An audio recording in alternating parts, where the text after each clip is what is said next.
sisters from Singapore to recite these verses. So in that first series of Premanjana, these verses are very nicely and lovingly recited by our God family. And devotees may have a copy of this. If you haven't got, you can get the copy of that Premanjana one. And Maharaj had trained us to, learn these prayers by heart. And Srila Prabhupada actually comments in the pastimes of Gajendra that it is very important for devotees in Krishna conscious movement to learn and memorize these prayers, because these prayers are sung by devotees. And as such, it attracts the mercy of the Lord.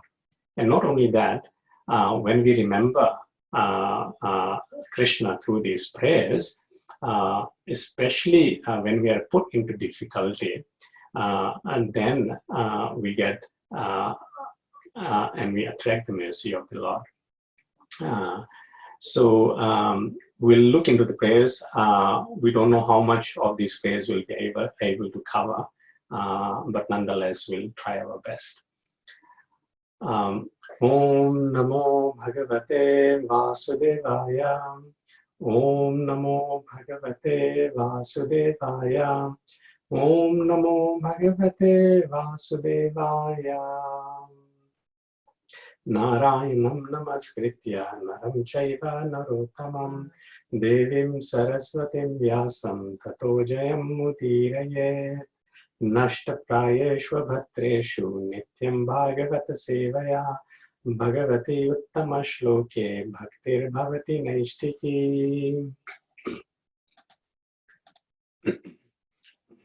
Shri Bhishma Vacha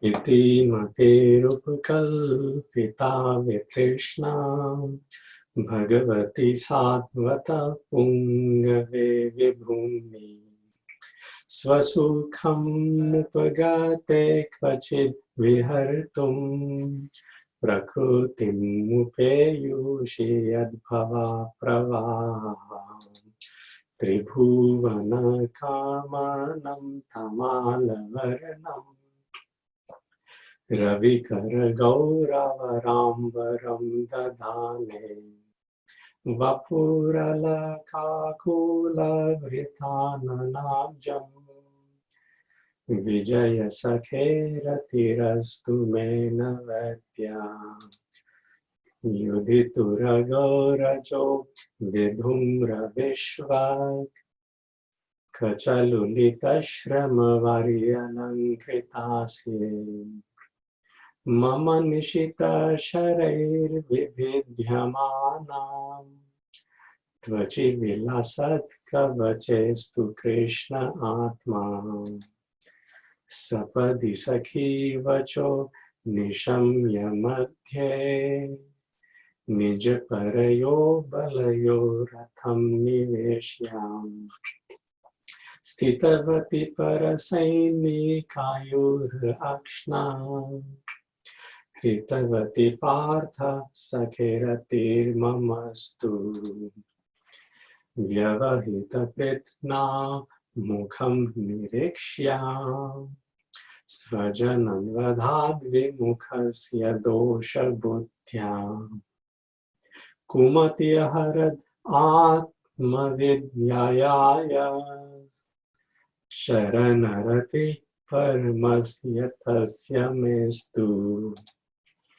Swanigamam Ayamat Pratiknam Ritamadhikartumava Plutorathastham Dhritarata Charano Bhyayachalaktu Hari Rivahantumibham Gato Toriyam Shita Vishika Hato Vishirnadam Shaha Shatajapari Pluta Atataino Me Prasabham Abhisa Saramadvadhartam Sabhavatu Me Bhagavan Gatir Mukundaha Vijaya Ratha Kutumbha Atatotre धृतहय रक्ष्मिनि तत् श्रीनेक्षणीये भगवतिरातिरस्तु मे मुमूर्षो यमिहा निरीक्ष्य हतगता स्वरूपः ललितगति विलास गुहासाम् प्रणय निरीक्षण कल्पितोरुमानः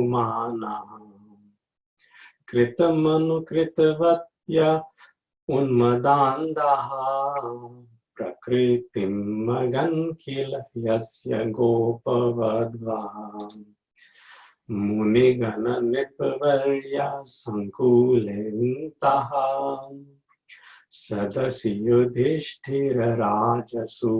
येषाम् अर्हणमुपपेद ईक्षणीयो मम दृशिगोचर एष आविरात्मा तमिममहमजं शरीरभाजाम् हृदि हृदि दिष्टितमात्मकल्पितानाम् प्रतिदृशमिव नैकदार्घमेकम् समधिगतोऽस्मि विधूतभेदमोहः हरे कृष्णा कृष्ण कृष्ण हरे हरे हरे राम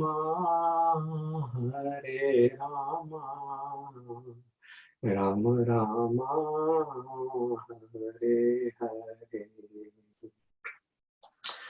सुतवाचां कृष्ण एव Bhagwati मनोवाग्दृष्टिवृत्तिभिः आत्मन्यात्मानमावेश्य सोऽन्ताश्वास उपारम.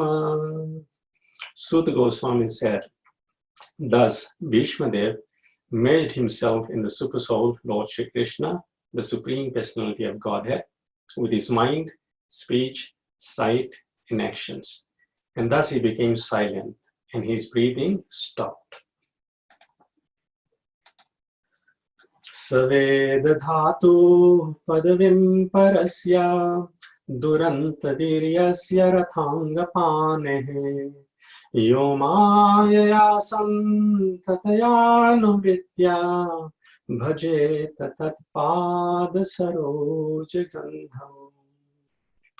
Translation by His Loving Divine Grace, I.C. Bhaktivedanta Swami Srila Prabhupada Ki Jai. Only those who render unreserved, uninterrupted, favorable service unto the lotus feet of Lord Krishna, who carries the wheel of the chariot in his hand, can know the Creator of the universe in his full glory, power, and transcendence. So this verse, Prabhu's and Mataji's, is from Srimad Bhagavatam 138. So this verse actually forms the theme of the classes we are going to have. And so we will read the purport that Srila Prabhupada gives to this verse, and thereafter we'll enter into the pastimes of Bhismadeva and his final pastime, where he's praying and offering this praise to Lord Krishna.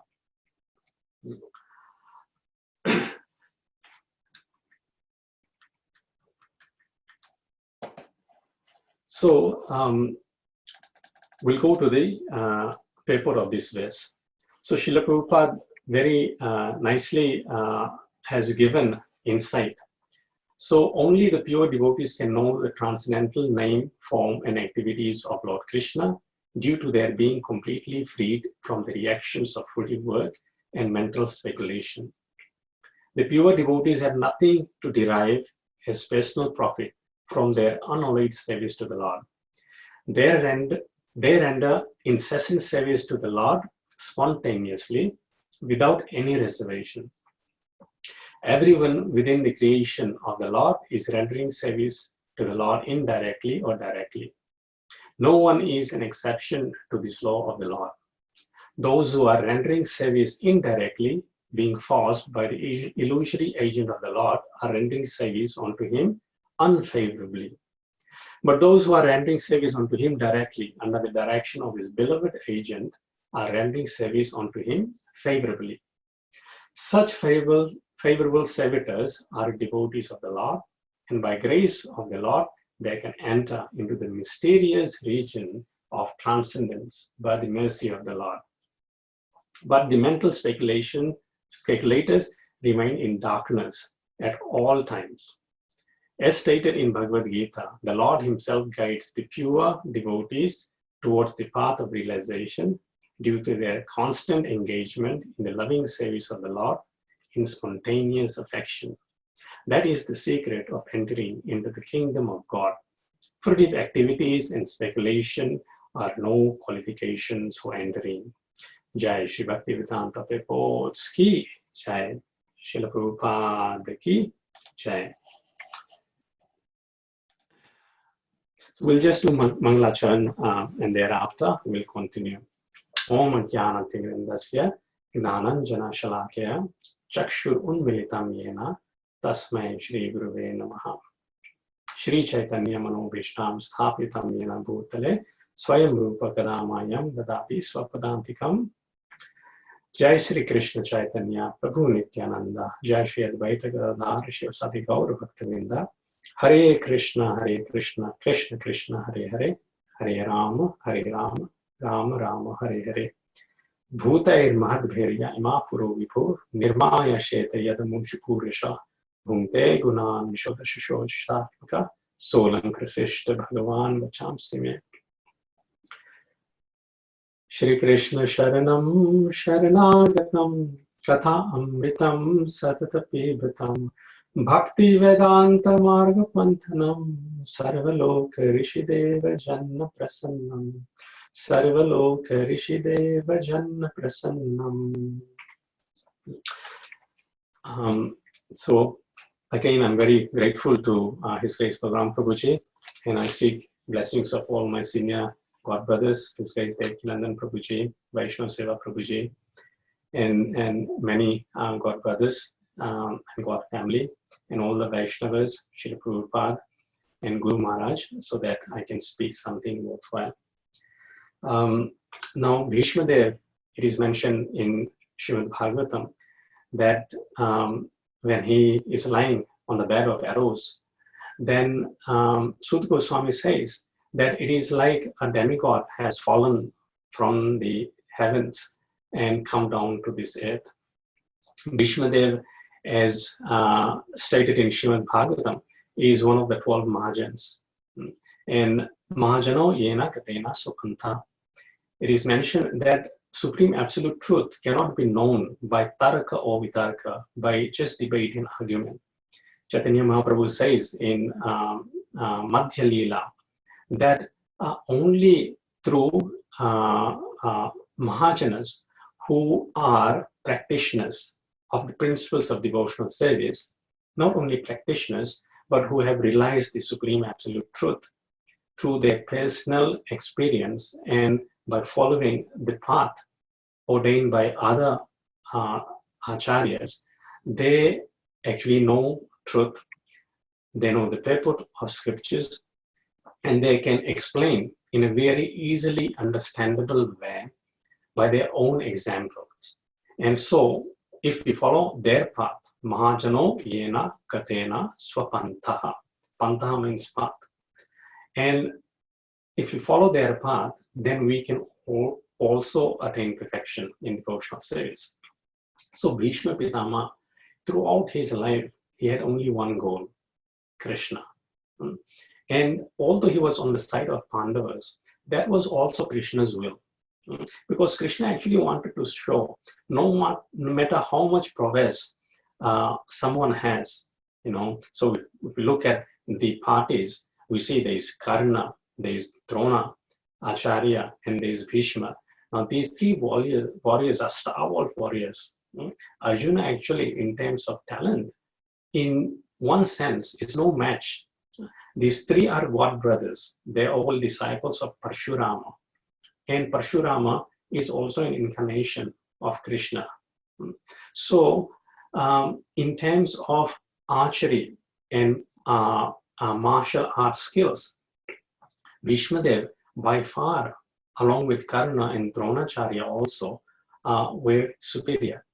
But nonetheless, Krishna actually wanted to show that no matter how much talent, how much wealth, how much of material qualifications, intelligence, or ability one has, but if one is not virtuous and one is not taking the side of virtuousness and truthfulness, then they will be defeated. And Krishna himself takes charge of siding with Pandavas in ensuring that Pandavas will be victorious. So one thing we have to understand and realize that no matter what, that we always be on the pride of righteousness. And path of righteousness means basically doing what Krishna wants. And Bhismadeva, although he was on the wrong side, but that was also Krishna's will and Krishna's desire, because Krishna wanted to exhibit this point. Nonetheless, throughout the war, before the war, Bhishmadeva's matir or attention was always in Krishna. And we see when the Pandavas, along with Krishna, have come now to the battle of Kurukshetra, Bhishmadeva is lying on the bed of arrows. And there, Bhishmadeva is given audience of Lord Krishna by Krishna himself. He's seeing Krishna face to face. And in Bhagavatam, it is mentioned that Bhishmadeva was in pain. However, as soon as Krishna cast his drishti, his vision on Bhishmadeva, his pain was completely eradicated. It is explained that, when we are in that situation, because actually the topic of the theme of the class is the greatest warrior overcoming or countering the ultimate frontier. The ultimate frontier is death. So we all are fighting this battle. One day we will succumb to it. And disease is the quality of this material body. And one day we all gonna be diseased, and one day we all have to die. And the body itself is source of so much misery. So no matter whether we are devotees or whether we are materialists, we have to undergo vyadhi, disease, and mrityu, death. So what is the difference between devotee and a materialist undergoing these two things? Shouldn't the devotee be immune? Shouldn't the devotee become diseased, or shouldn't the devotee not die? I remember, when I was with my Guru Maharaj in Rajkot, then our Guru Maharaj, those who have had association with him, know that he bodily, there was great difficulty because he had a very bad back, old age was there. And in one sense, physically, he was struggling a lot. There was a lot of pain in the body. You could see it. And each time I remember that when I had opportunity to do service, to hold my hand, and Maharaj would put his hand on top of my hand, and then from his bhajan kutir, we would go to what is now the old temple. So it's about 300, 400 meters of walk, I think. And he would say, so humbly, I'm sorry, son, you have to do this for me. And I would be so embarrassed when I used to hear that. So he was sorry that he's taking service, but he would never complain that his body is undergoing so much pain. So I remember once I asked Vaishnava Seva Prabhu that, Maharaj is undergoing so much, the body is in pain, but I've never seen Maharaj complain. And Vaishnava Seva Prabhu said to me, yes, because Maharaj's mind is fully absorbed in Krishna consciousness. Although the pain may be there, but Maharaj is immune from feeling the pain. And that is the difference between a materialist and a devotee. Because a devotee's consciousness is Krishna conscious, He doesn't have time for disease. He doesn't have time to be fearful of death. On the contrary, it is said, Kalam Pratiksham, a devotee is inviting death or is waiting for death. Why? Because for a devotee, death is like a marriage ceremony. It is union with his supreme beloved Lord Shri Krishna. And it is an opportunity to quit this diseased, useless body and go back home, back to Godhead. So that is the way actually Bhismadeva is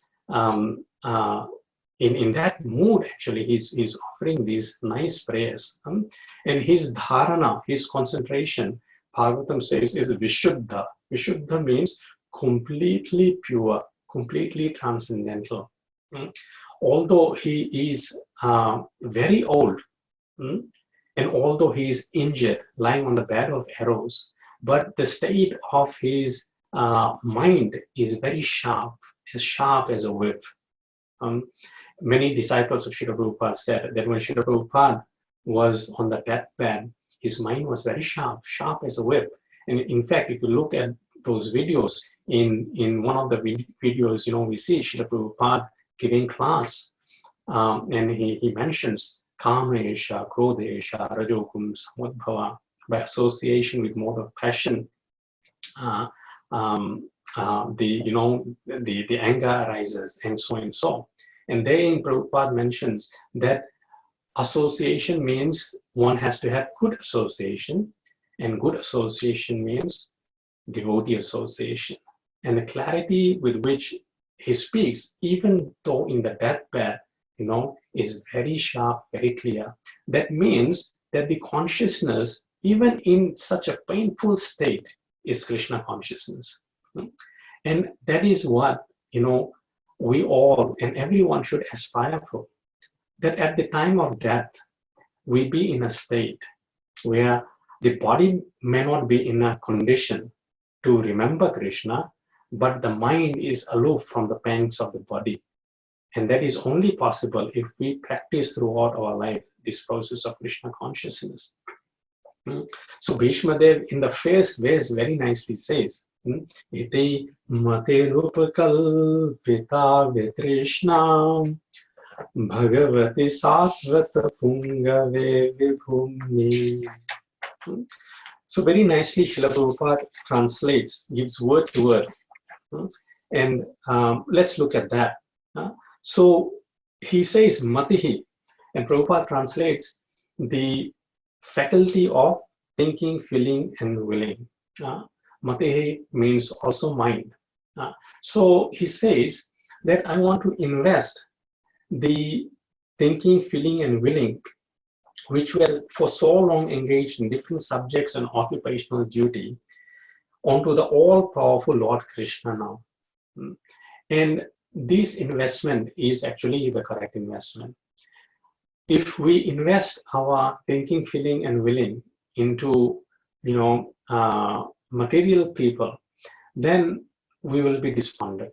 Very nicely, I think Pingala, she says that akamadam, that those people who I have invested my feelings and my affection onto, they have never been able to satisfy me. Akamadam dukkha, on contrary, they have given me misery. Bhaya, they have been a source of fear for me. Shoka, it has resulted in me lamenting. Moha, they have bewildered us. And moha pradam, tucha. So these insignificant persons I have actually devoted my life to. But at the tail end of her life, she realizes that actually if anyone we should establish our relationship with, it's Krishna. Because Krishna is all samartha. Samartha means he's all able. So in the next line, Bhismadeva here says, Bhagavati satvata pungave vibhumni. And so he is addressing this prayer to Bhagavati Satvata, to the leader of devotees, who is the protector of devotees, and he is Vibhumni. Vibhumni means the greatest. So the greatest of all personalities, who is he? He is Krishna. So this is Mahajana. Mahajana yena gatena swapantaha. And he's directing us that Krishna is the Supreme Personality of Godhead. And in the first verse, this fact is established. Now, Srila Prabhupada, he named our movement ISKCON, International Society for Krishna Consciousness. When he did the inauguration, then at that time, some disciples were saying, perhaps, this is very sectarian. We should name it International Society for God Consciousness. But Prabhupada very empathetically said that no, Krishna is God. Therefore, if any name which is appropriate as a non-nomenclature to represent our movement, it is Krishna. We are worshippers of Krishna. And see, due to mercy of Srila Prabhupada, Hare Krishna is now a household name. Everyone knows about Krishna and Hare Krishnas. So Krishna is the Supreme Lord, all in all of Bhismadeva. And therefore, before dying, Bhismadeva wants to fully concentrate all his attention, faculty of mind, thinking, feeling, and willing onto Krishna. Vishwanath Chakravarti Thakur in his commentary says, Upakalpita also means marriage. So in his commentary he writes that also means that Bhismadeva is offering his mind in marriage to Krishna. So mind is like a daughter. And our daughters, we take very good care of. Particularly, we are very protective of daughters, isn't it? We make sure, they're wearing the right type of clothes, especially when they're going out. We make sure that, that who they talk to, they are nice people. We make sure that, they don't wander here and there. Daughters are given freedom, but with limitations, not like sons. Father especially is very fond of taking good care of a teenage daughter. So similarly, our mind is like that. Why? Because this mind we have to offer to Krishna. So how much more care should we take of our mind? In the mailbox in Western countries, it is written no junk mail. But in this mind, there's so much junk we allow to get into it. And thus we remain away from Krishna because the mind becomes polluted. And in a contaminated mind, we cannot remember Krishna. So this Krishna consciousness process is the process of purification. Ultimately, the main purpose of Krishna conscious is to be conscious of Krishna, which means to be always thinking of Krishna. In chapter 12, which is titled Bhakti Yoga, Krishna there says of various gradations of the devotional practice. And the topmost gradation, he says, Mayeva mana adastva, may buddhim niveshaya, nivashishyasi mayeva, ata urdhvam na samshaya. So it says, Mayeva manava adhastva, that always engaged in thinking of me. Krishna consciousness basically means always remember Krishna, first rule. Second rule, never forget Krishna. Simple as that. So a person who is constantly thinking of Krishna, they are actually situated in full state of purification. Their dharana is vishuddha. Their thoughts are pure. And they are actually aloof from the experience of body. And they're aloof from any material experiences. And such persons actually gain the favor of Lord. However, we are not in that state. We cannot think 24 hours of Krishna. We are just trying to practice. So what instruction is there for us? So in the next verse, Krishna says, Atha chittam samadhatu na saknosi mai sthiram. If you cannot fix your mind upon me, O Arjuna. Then abhyas yogena kanteya, then you practice the regulative principles of devotional service. And in this way, mam ikchaptum dhananjaya. In this way, you will get desire, intense desire to attain me. So, as far as we devotees are concerned, we should vigilantly practice the principles, regulative principles of devotional service. Regulative principles, of course, no meat eating, no gambling, no intoxication, no illicit sex, and waking up for Mangala Arati, doing our rounds nicely, as we had, just very nice chanting was going on in the Minneapolis Yatra, and making food stuff for Krishna, offering food to the deities, and then partaking as prasadam, as mercy of the Lord, reading Srila Prabhupada's book, distribution Srila Prabhupada's books, associating with devotees. These all are principles, regulative principles of devotional service. We follow under the guidance of spiritual master and what Srila Prabhupada has given. And then there are devotees around us who help us in doing this. But the sole purpose of this is what?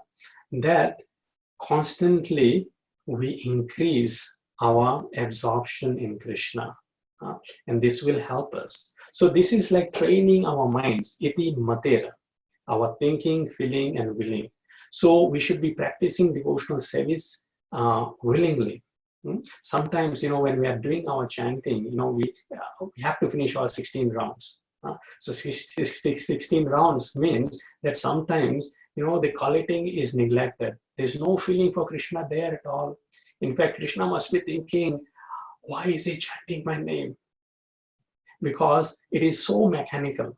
Once one devotee was giving an example that he had visited a temple, and there this devotee was chanting in such a way, Hare Krishna, Hare Krishna, Krishna Krishna, shaking his hand because so much pain is there. The sins are not allowing us to chant properly. And what he wanted to do is he could not wait for chanting to finish. So he had strung his, bead back on a switchboard. And the bead bag was hanging from the switchboard, and he was sitting on a chair. He put his hand in the bead bag, and then he was chanting Hare Krishna, Hare Krishna, Krishna Krishna, and his hand was shaking. So when this senior devotee entered and he saw that this person is going Hare Krishna, Hare Krishna, Krishna, he saw, oh man, this person is having a shock. He's being electrocuted. So he just quickly went there and pulled his hand out of the bead bag, and that person got very upset. He said, Prabhu, what did you do? My 16th round was going on, and you just disturbed it. So that devotee thought I'm helping him. But this the purpose of hanging the japa bag there and chanting his rounds there was so that he can quickly, as soon as 16th round is over, he can just grab his hand out of the bead bag, not having to put the bead bag somewhere. He can just quickly he can run and have some prasadam. So is that how our chanting is? If that is, then we should try to improve the quality of it. So thinking, feeling, and willing. So these devotional activities should be done like this, that we have to willingly, freely do it. And we have to do it feelingly. And while we're doing it, thoughts of Krishna should be saturated. Our Guru Maharaj always gave this example from a shloka of Bilpamangal Thakur.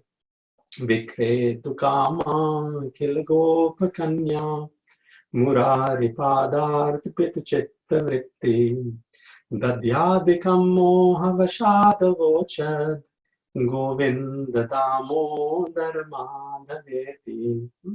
So, best example of being absorbed in Krishna are gopis.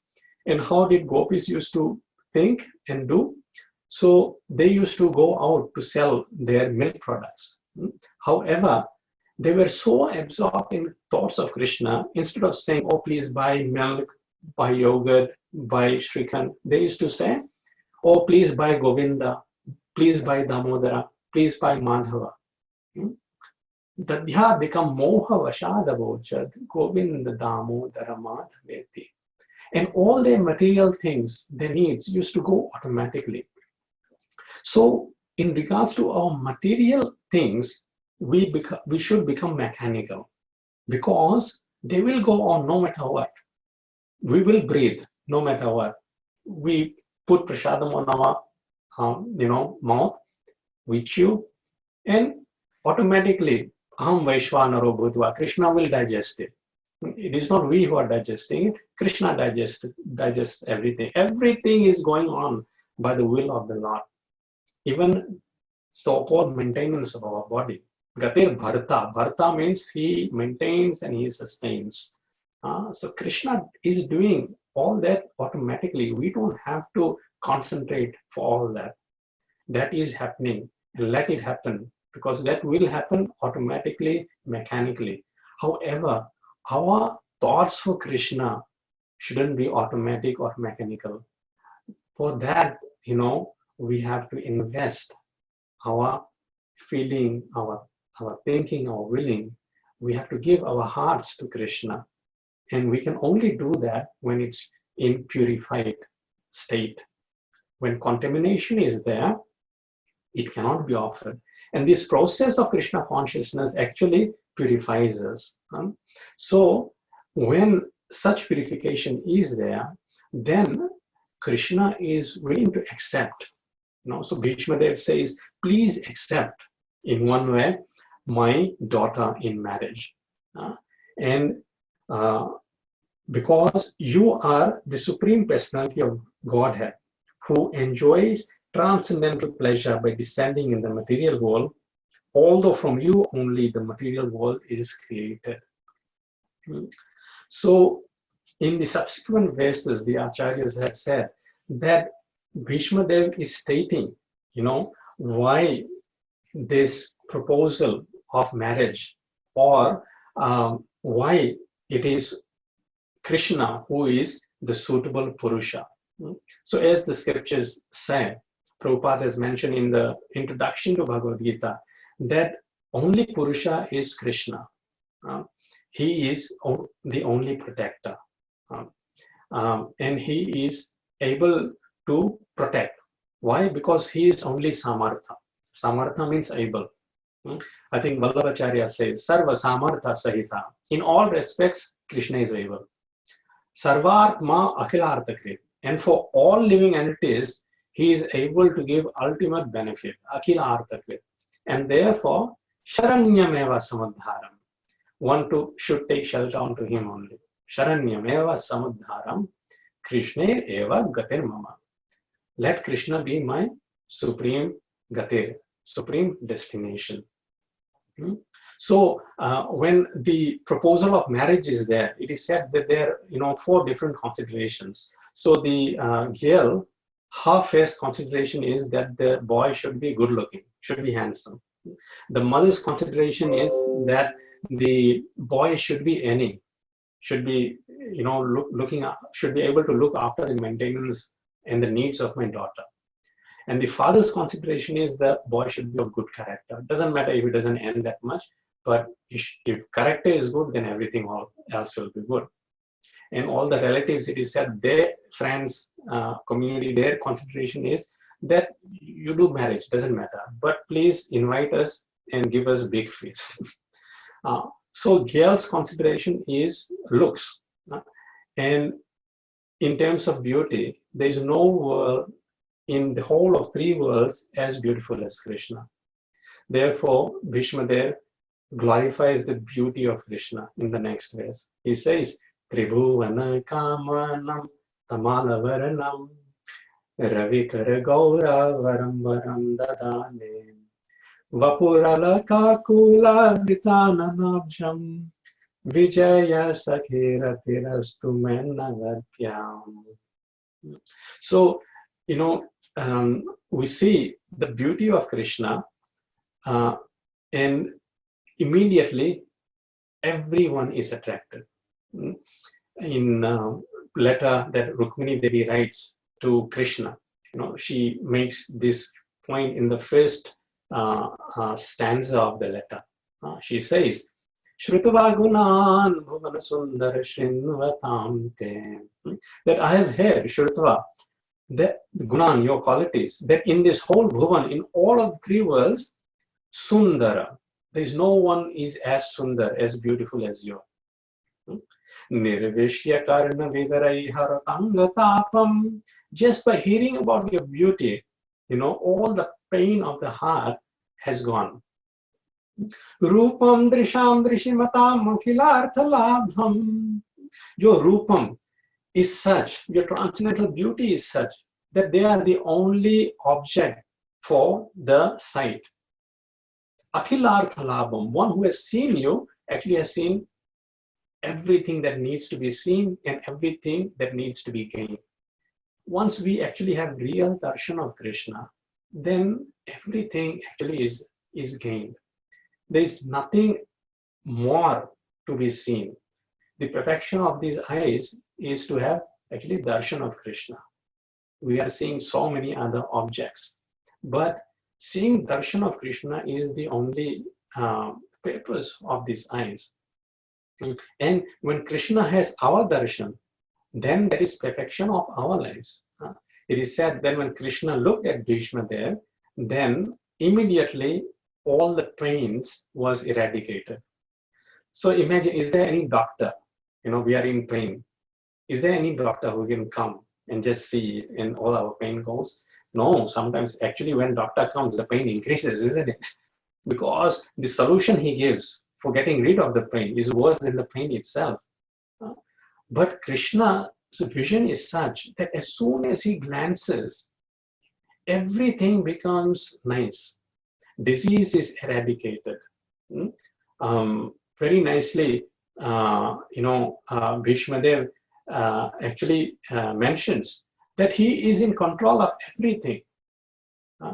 And because he is in control, he has the capacity to eradicate all the pains of material living entities. And so Akhilartha Labham, there is a pastime, if I remember correctly, one materialist actually, he was so much attracted to his wife that he went to Ranganathan temple. And there, when all the devotees are looking at Lord Ranganathan having his audience darshan, then this person actually, he was just mesmerized by the beauty of his wife. He was just looking at his wife. The wife is looking at the Lord, but he is just looking at the wife. And it happened that Ramanujacharya was there, and Ramanujacharya saw this and said, "What is this? What drama is going on here?" So he went there and he tapped the person on the back and said, "My good friend, you're in the temple. At least in the temple, maintain some sanctity. Look at the deities." So that person replied, "Deities are not worth looking at. Look at the beauty of my wife." When he said that, Ramanujacharya felt so much pain in his heart that this person actually doesn't know that this beauty will go away in few days. But the beauty of the Lord is transcendental. It is said Krishna actually never grows in looks older than 16 years of age. Navayovanam cha. And so Ramanujacharya, from the core of his heart, he prayed for this devotee. And he put hand on this person. And he shifted his head, tilted his head away from his wife to the deities.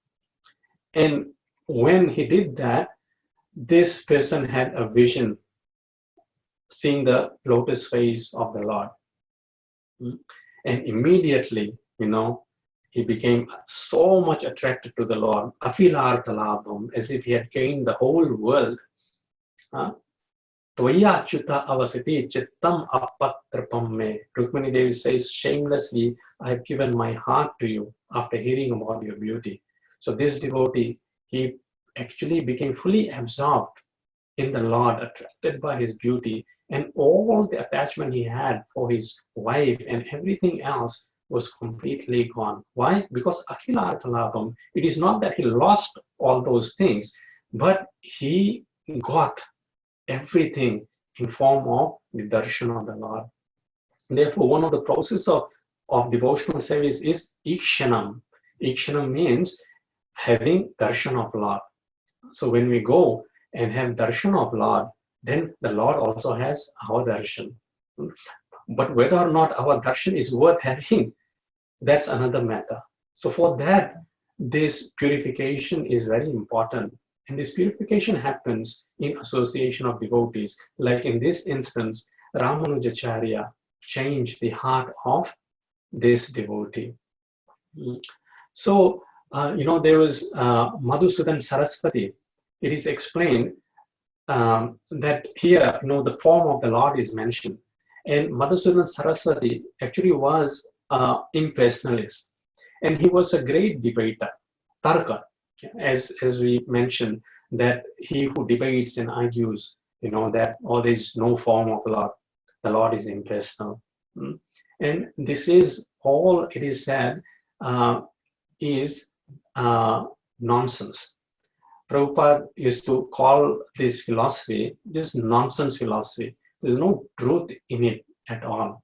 And he used to fire Mayavadis like anything. And he used to say that this is just rascaldom. So, but this person, he was such an erudite scholar. He used to defeat Vaishnavas in debate. So Mahaprabhu says that one person who is great in his scriptural understanding and he's a scholar in debating, he can defeat another one. But from that, you cannot realize absolute truth. Absolute truth cannot be established by tarka and vitarka. As we looked at that verse in Mahabharata, Mahajano yena gatena swapantha, only a pure devotee of the Lord, one who is a Mahajana or one who is following in the footsteps of Mahajana, they can give us the truth. So once he was coming out of Bhakya Vihari temple, Madhusudan Saraswati, and there a Vaishnava, actually, he approached him and he said that, oh Madhusudan Saraswati, you are a very great scholar. You say that everything is Brahma. Sarva Brahma idam kilam. And so one Brahma you are debating with another Brahma, which is you yourself. And so you are defeating him.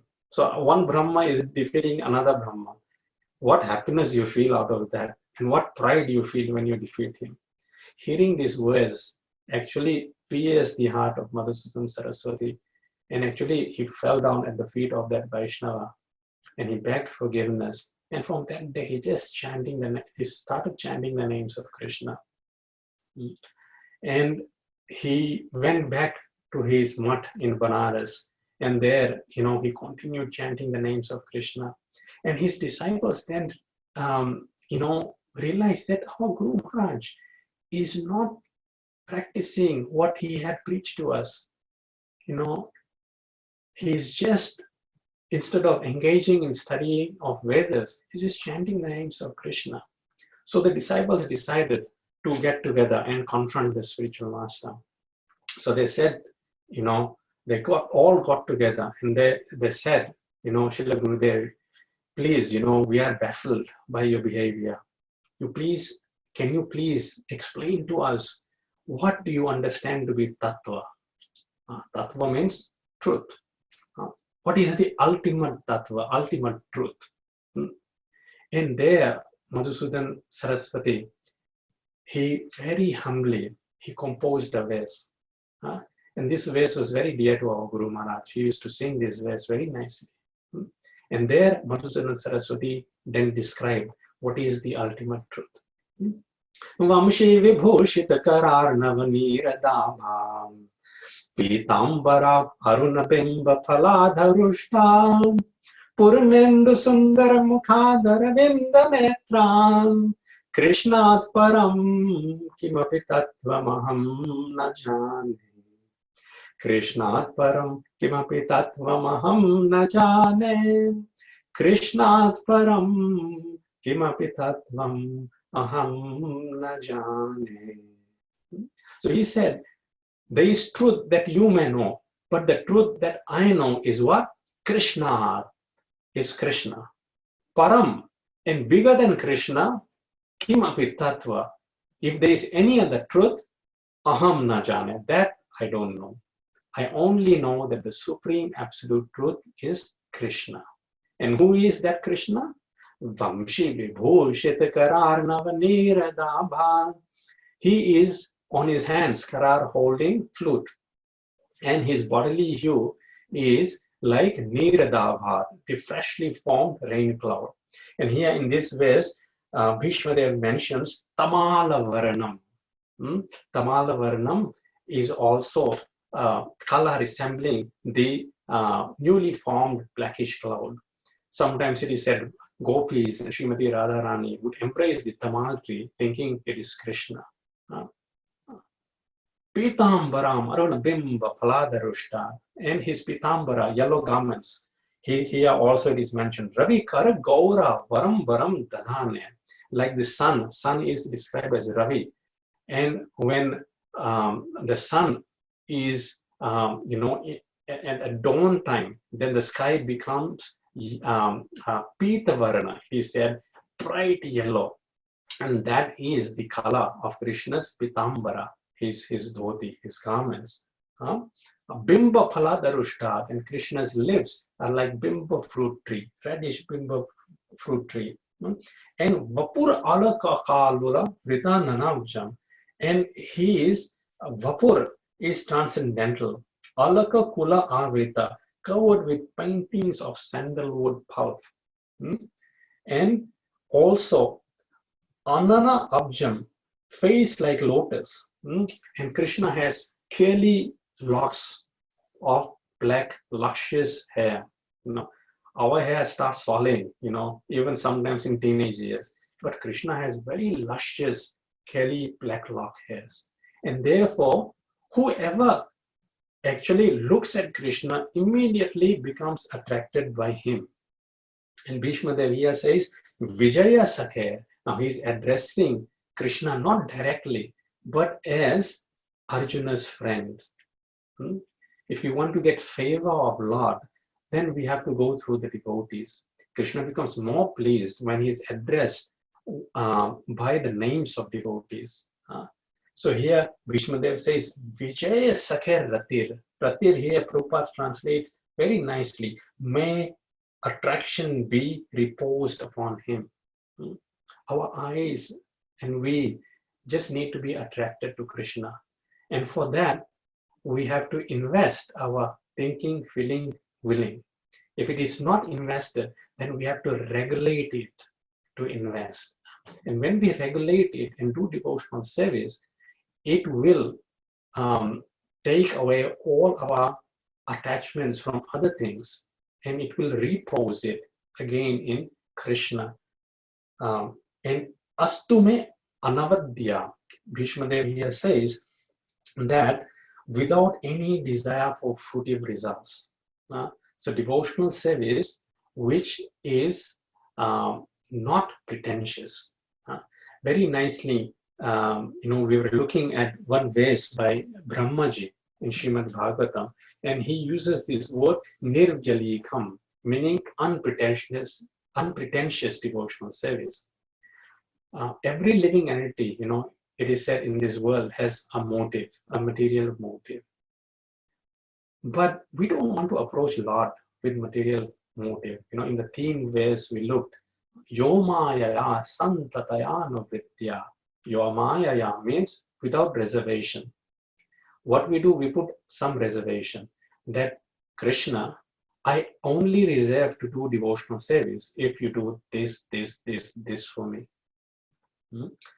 And if he doesn't do it, then there is a gap. Yomayaya santataya. Then there is a gap. We refuse to do devotional service. And that devotional service then is not favorable. But devotional service unto Krishna should be without any motive. Without any motive means without any desire for any personal thing. And when we desire any personal thing and approach Krishna, that is called pretentious. What is the meaning of pretentious? Prabhupada very nicely says that we pretend, we go in front of Krishna and we pretend that Krishna, I love you. But we actually love that thing that we want from Krishna more. In Ramayana, very nicely it is said, Sur nar muni sabhi ke riti swartha lagahu karahu sapriti. That the demigods, the rishis, the living entities, everyone, their ways is this, swartha, for their self-personal interest, they will love. But as soon as their self-personal interest is over, they say bye-bye. So Krishna is the Supreme Personality of Godhead. He's in our heart. He knows. And actually, by going to Krishna, all our needs are automatically fulfilled. We actually don't need for anything else. And therefore, this word is used here by Bhismadeva. Tribhuvan Kamanam. Tribhuvan means in all the three worlds, everyone wants Krishna. All the three worlds, everyone is after Krishna. Some people know, some don't. But those who know, they are very fortunate enough. And Srila Prabhupada has given Krishna very nicely to us. And Bhismadeva is relating this. So the form of Krishna is so beautiful. His body is transcendental. Vapur alaka kula vita nanabjam. And he's Vijaya Sakhir.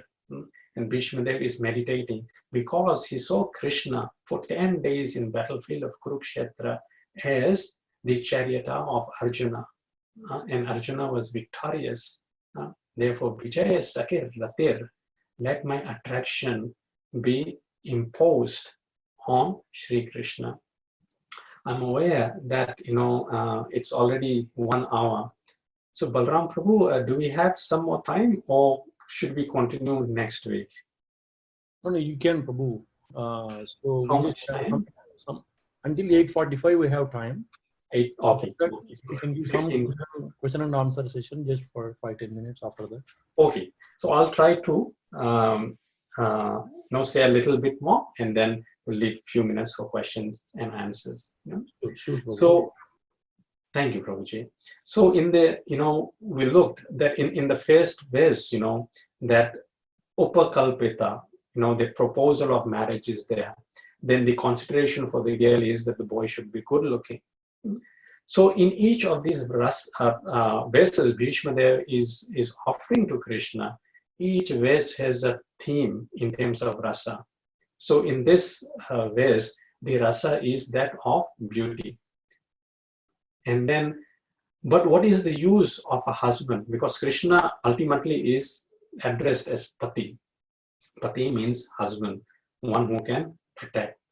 Well, ordinarily it is said Purusha, but Purusha, through love, becomes Pati when there is loving devotional service there. And Krishna is the only Purusha, the only protector. Very nicely, in one of the verses, Shukdev Goswami says, Shriya Patir, Yagnapati, Prajapati, Dhyam Patir, Lokpatir, Dharapati, Patir Gatesh Chandhak Vrishni Satvatam, Prasidatam me Bhagavan Satam Patihi. Prasidatam me, be pleased with me. Bhagavan Satam Pati. So here, the different meanings is given to the word Pati. Pati means the proprietor and the director. Pati means the benefactor. Pati means the leader. Pati means the guru or the impreceptor. And Pati means the spiritual guidance. So Krishna, in terms of Pati, fulfills all these things. And so if a husband is beautiful, but he does not have guts, courage, valor, not strong, what is the use? No use. So the girl doesn't want the boy only to be beautiful looking, but he should be able to protect her. So in the next verse, the main theme of the verse is that Krishna is brave. courageous. No one is as strong as Krishna. So Bhismadeva here very nicely says, Yudhi turagara jo vidhumra vishva kachalulita shramavari alankritasye mama nishita sharair vipidhyamanam tvachi vilasat kavachestu Krishna atman. So again, the beauty of Krishna is described, but that beauty is emphasized more in terms of Krishna's valor. So Yudhitaraga Rajo is Krishna is driving the chariot of Arjuna, and the horse, they are traveling at great velocity. It is said when Krishna was driving the chariot of Arjuna, it was at such speed, such velocity that no one could actually match. No opponents could actually aim properly at Arjuna. He was trying very hard to save Arjuna. And what used to happen, that the dust from the hooves of the horses, they unsettled and rested on Krishna's body. And therefore, Krishna's body became strewn with ashen color. Panduranga, it is said. And Vishwak waving. So as Krishna is driving the horse, his clearly locks of hair, are waving, are flying. Of course, as we said, we don't have hair. Even if we have hair, it cannot be like Krishna, and with age, it all falls down. But Krishna's hair is kacha. He says hair. Lulita, it's scattered. Shramuvari. And Krishna is also perspiring. So say, it is said, Natasya karyam karanam cha vidyate. There is nothing in this, all of the three worlds, that is there for Krishna to do. Because Krishna can do anything and everything. But still, for the devotee, for Arjuna, Krishna agrees to become his charioteer. To that extent that to save Arjuna, to protect Arjuna, Krishna is Shrama. Shrama means laboring hard. And due to that hard labor, Krishna is also sweating, perspiring.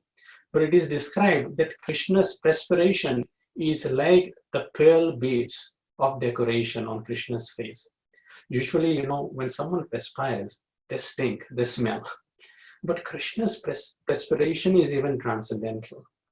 And here, Alankritasya, and this is his Alankrita, his decoration. Decoration in terms of valor. And on top of that, Bhismadeva says, Mama Nishita Sharira Vibhidyamana. And I shot arrows at Krishna. Krishna wasn't fighting. So Bhismadeva shouldn't have shot arrows at Krishna. But of course, Bhismadeva is related to Krishna in rasa of chivalry, in fight. He's a Kshatriya and he wants to have a good fight. And Krishna also is obliging because Bhismadeva is a devotee, and we'll cover that in subsequent classes. But Tvachi Vilasa, Kavache, Bhismadeva's arrows pierced the Kavacha, means the shield armor protector of Krishna. And not only that, Tvachi, it pierced Krishna's Tvacha. Tvacha means skin, and blood was coming out. And Krishna relished that. Prabhupada in the purport writes that this is transcendental exchange between one devotee and another. And like in amorous sport, sometimes one lover injures another lover, but that is never taken in terms of envy or in terms of serious injury or harm. Similarly, Krishna was relishing the injury inflicted by Bhismadeva. And therefore, Krishna, for the sake of Arjuna, was tolerating. He was protecting Arjuna, but he was taking on the wounds of these arrows. Therefore, Krishna is strong, Krishna is courageous, and Krishna is fit to be a husband. So we'll stop there, I think, for this session, and we'll continue in subsequent session. And we can invite Balram Prabhu, devotees, to ask any questions or comments they have. Hare Krishna. Thank you so much, Prabhu, Viraj Prabhu. Devotees, now we have 5-10 minutes, 10 minutes, 10 more minutes, or 15 more minutes. If you have any questions, please ask now. Hare Krishna. Hare Krishna, Prabhu. Hare Krishna. Yes, is that Nitya Mangala Prabhu? No, Nitya Gopal Krishna Das. Nitya Gopal Prabhu. Hare Krishna. Hare Krishna, Prabhu. Dhanwad, Prabhuji. Prabhuji, I just have a couple of questions. Just quickly, what is the criteria for an activity to be mundane or spiritual? Like, you gave the example of the gopis, how they were thinking of Lord Krishna when they were distributing yogurt. So that was an activity, I guess, they were doing to maintain themselves. So sometimes in this world, we can end up doing activities which we think are spiritual, or we think we're including Krishna, but actually they might actually be mundane. So how do we know, or how can we differentiate? Like, for example, someone might like swimming, so they might be swimming and go swimming regularly. But on one hand, they might be saying, okay, I'm swimming because I want to maintain my body and I'll use my body in the service of Lord Krishna. But then on the other hand, they might be going so often that it's like, well, you know, you're going every day swimming. So is it really spiritual or is it mundane? So how can we differentiate? What is the criteria there? Thank you. Hare Krishna. Thank you for your question, Prabhuji. So, as we had mentioned, that the first and foremost prerogative is that we cannot think, as practitioner devotees who are still far to go. We have not perfected in the process of thinking of Krishna 24 hours a day. So therefore, following of the regulative principles of devotional service is very important. And that means accepting things which are favorable and rejecting things which are not favorable. Now, as far as exercise is concerned, you gave an example of swimming. Now, swimming, Prabhupada said, is an exercise in mode of goodness. And Prabhupada himself, whenever there was an opportunity, he would take a bath in the river.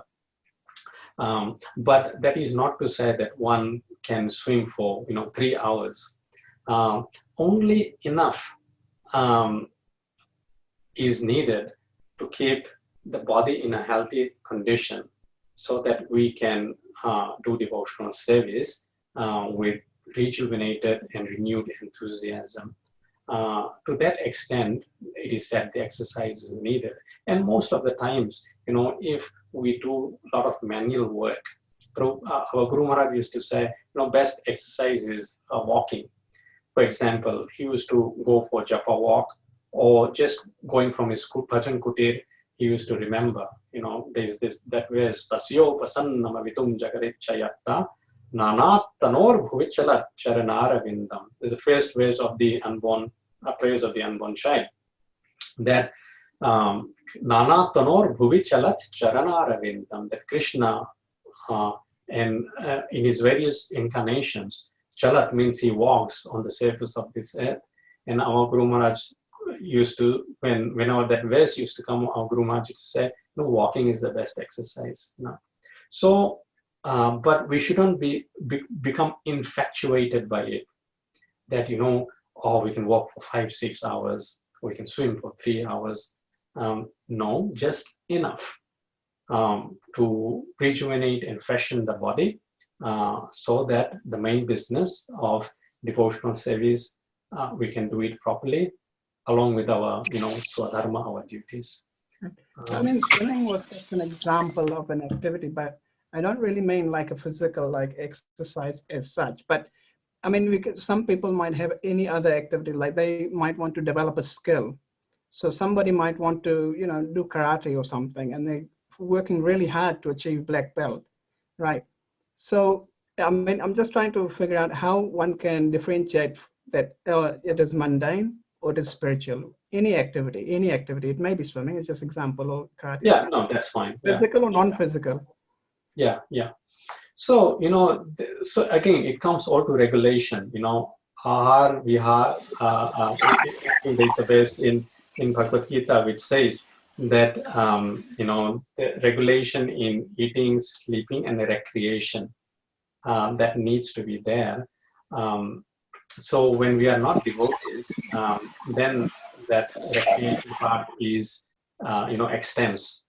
But the more we try to come on the path of devotional service, Prabhupada writes in the purport that actually for devotees, the activities of Krishna consciousness in itself are recreation. So Prabhu, in short, in answer to your question, what is the aim of life? Ultimately to be Krishna conscious.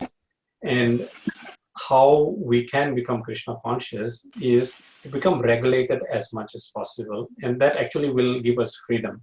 So as we said, one shouldn't become infatuated so that the aim of life is compromised or lost. So if doing any activity, compromises our devotional practice, then it is detrimental. Thank you, Prabhuji. Hey, I have a couple others, but I'll let other devotees have a chance. a follow-up question to the last. I'm sorry. I think I'm speaking over someone. Yes, I can hear you now, Prabhu. Yeah. So, Prabhuji, can you throw some light on being passionate about our material duties? You mentioned that one should let material activities happen automatically, and we should invest our heart in Krishna. But in my personal life, I find that unless I'm passionate about the work that I do, I may not be able to succeed to that extent.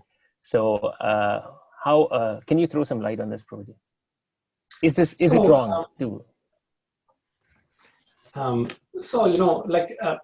Passion is needed, basically to start off anything. Even devotional activities requires passion. So, if, for example, Bhaktisiddhanta Saraswati Thakur said that either my disciples are in mode of goodness or they are in mode of ignorance. No one's in mode of passion, because he wanted to create a preaching cult, and for preacher, that passion is needed. For example, Hanuman, used passion to destroy Lanka. But for a devotee, the passion is needed as much as to get that start. So, for example, I remember when Bhakti Rasamrita Maharaj gave this example. In India, we have this game called Kabaddi. So, in Kabaddi, you go into enemy's territory, you touch them, and then you quickly go back to your own territory. So, similarly, the passion for doing any activity, we only should have it as much as to start it off. Like an engine of a car, when you start it off in first gear, it takes a lot more fuel than the subsequent gears. So it's only for start off that we need the passion. We did not maintain that passion, all 8 hours throughout the day or like that. So for that, we need, Krishna's mercy, that Krishna, you are doing everything. For example, in Brahmaji's prayers, Brahmaji is the busiest and the supreme worker in this universe. We are only creating little bit here and there. At most in our house, we may be doing something. At our work, we may be doing something. But Brahmaji is a worker who is in charge of creating the universe. What does Brahmaji say? For purpose of creation, he seeks blessings of Krishna. He says, Soyam samasta jagatam sruhudeka atma satvena yanmridayate bhagavan bhakena. So he says that of all the universe, Soyam samasta jagatam, you are sruhut, you are the only well-wisher, eka atma, one and only well-wisher. Satvena yanmridayate bhagavan bhakena. And in mode of goodness, you want the devotees to be with it, happy. So Krishna wants us to be happy. But that work that we do mostly has to be in mode of goodness. Passion only just to start off. But if continuously we are in mode of passion, then actually we can't think of Krishna, even amidst work. So at start, when we're doing something, for say, at the beginning of our career, in 25 years we have to work. First 5 years, okay, we may be in a lot of passion, but that whole 25 years, we need not be in passion. We have to set an autopilot on to let that do activity, and we have to be mostly situated in mode of goodness. Enough passion, just to start off. Like for Mangalarti, enough passion should be there. No, it's Mangalarti time, I have to get up. And as soon as we take our hand in the beats, which start chanting, bit of passion should be there. No, I should complete my rounds. But as we're doing our rounds, the goodness should come in. It's just touch mode of passion, enough to start off, and then go back to the territory of goodness. And one who goes back quickly to the territory of goodness without being touched by passion or ignorance, actually that is said to be a successful yogi. Thank you. That was very helpful. Thank you. Thank you, Prabhuji. Hare Krishna Prabhu, Dandavat Pranam. Hare Krishna, Prabhuji. Prabhu, Rishikesh Krishna is from Chennai. At the beginning of the lecture, you have mentioned that Bhismadeva, Dronacharya, and Karna are the disciples of Lord Parashurama, and in one sense, they are better than Arjuna in archery. But I heard, Prabhu, like in the Vanavasa period, when the Devatas, especially Indra, just arrested Duryodhana, and Karna couldn't save him, and he left over that place. But after hearing this incident, Arjuna went and fought with the Devas and rescued Duryodhana. So how to understand, comparatively, Arjuna in single-handedly he has done it. So very nice question, Rishikesh Prabhu. So in that episode, if you remember, that the reason Karna wasn't able to save Duryodhana, because actually Karna, Duryodhana, Dusasan, they were actually in a state of drunkenness. They were inflicted by influence of alcohol.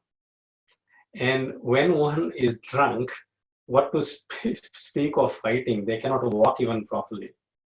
And so Karna actually couldn't do anything. So that actually episode tells us that how bad alcohol is, because those tribal people who overpowered Duryodhana also was very strong, but why they were able to overpower it? Because they came there to actually tease Pandavas that you are in the forest, and look at us, we are enjoying, we are eating, drinking, and we are being merry. And because they were in state of drunkard condition, and Karna was also drunk, then by the time Karna gained consciousness, he was already, he had to flee because he could not fight. And that again shows that even though the talent may be there, Karna was actually, in terms of his archery skills, it is said that he was better than Arjuna, but never he was able to defeat Arjuna. Again, because Arjuna was rightly situated in a position as servant of Krishna, because Krishna takes charge. Thank you so much, Prabhu. Thank you, Prabhuji. Hare Krishna Prabhu, this is Venkat from Minneapolis. Hare Krishna, Venkat Prabhu. So whenever we hear Bhismadeva story, it is quite confusing in the sense, episode like protecting Draupadi and stuff like that. So the 12 Mahajanas, if you look at who are in that group of 12, for example, Prahlad Maharaj. So he has exhibited such a pure devotion at least with limited knowledge, we can't even point a single mistake that Prahlad Maharaj has committed. Whereas Bhismadeva, such a high-profile Kshatriya, how can he not object whatever is going on to a lady? Forget about the royal lady, but Draupadi, right? But he has included in Mahajana's list. Lack of better example, student know that he has to at least study to a level to the best of his parents' expectations, and student gets into drugs and stuff like that. Ultimately got caught by police, and now he's feeling that no, I think whatever I've done is wrong or something like that.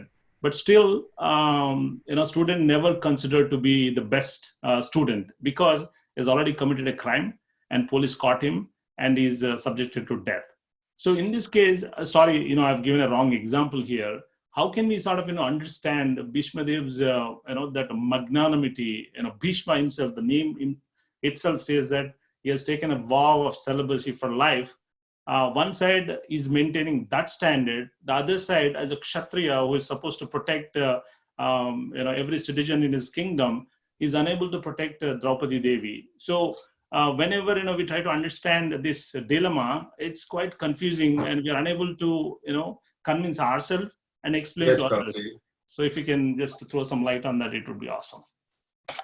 Prabhuji, the underlining point we have to understand is that of will of Krishna.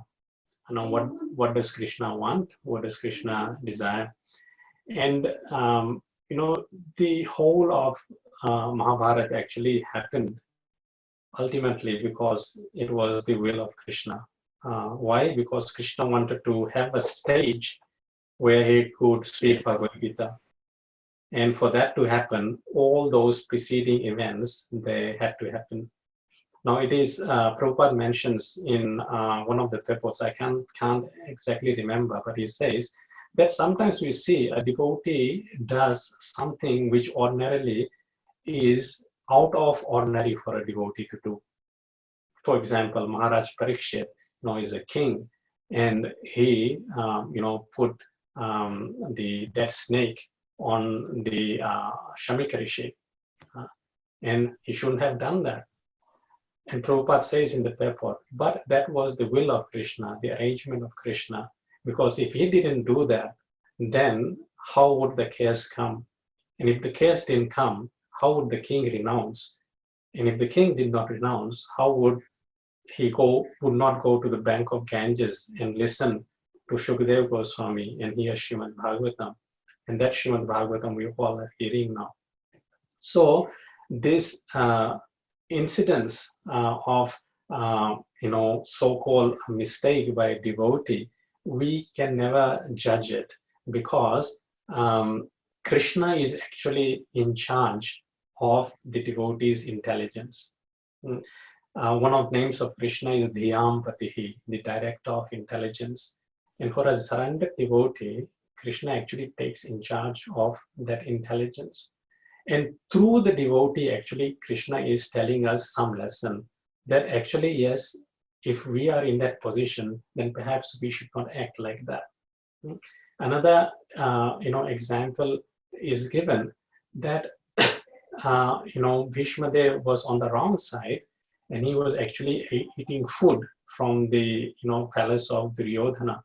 So eating is also very important. But in all circumstances, Bhismadeva is a surrendered devotee.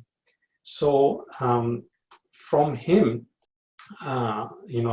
we should learn both positives and the negative bits as well. So Prabhupada, in a purport to these series of verses, I think in this very chapter, in the next class I'll cover it, Prabhupada says that actually a devotee has nothing to learn and devotee is faultless. So for example, he gives this example that in India, sometimes there's a saying that the mother-in-law teaches the daughter-in-law by teaching the daughter. What does it mean? That, daughter-in-law has come in the house, newly married, and she commits some mistake. So the mother-in-law will not say anything directly to the daughter-in-law. What she will do, she will chastise the daughter in front of the daughter-in-law. She'll say, oh, you stupid girl, you don't know how this work is done. Daughter-in-law is intelligent, she'll know, oh, actually she hasn't done anything wrong. I'm doing this. So she's speaking to me, but through her. So similarly, Prabhupada said the devotee has nothing to learn, but Krishna chooses the devotee Krishna chooses the devotee. Through the devotee, he is giving a lesson to rest of the people in general. And because the devotee is his own, then Krishna chooses him, and the devotee also doesn't mind. For example, the daughter wouldn't mind if the mother says something harsh, because the mother is hers. So similarly, the devotee also doesn't mind and to face any tribulations from the Lord, because he knows the Lord is in charge.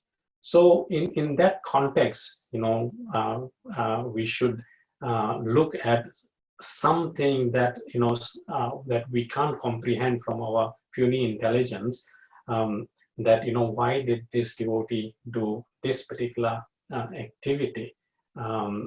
Actually, I think Narottam Das Thakur says one cannot understand the workings of a devotee, because Krishna actually is fully in charge, and Krishna is giving inspiration to the devotee to act in a particular way, whether that be in accordance with the principles of religion or not.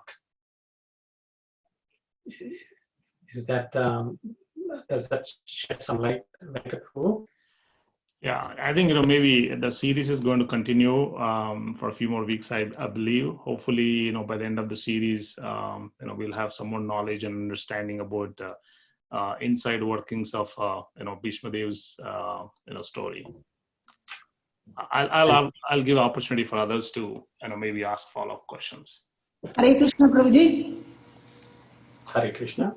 Prabhuji, you said that when we go before Krishna, we have to go with sincere love, and the bhakti should not be santataya bhakti, that is having some desire in the mind but not Krishna in the mind.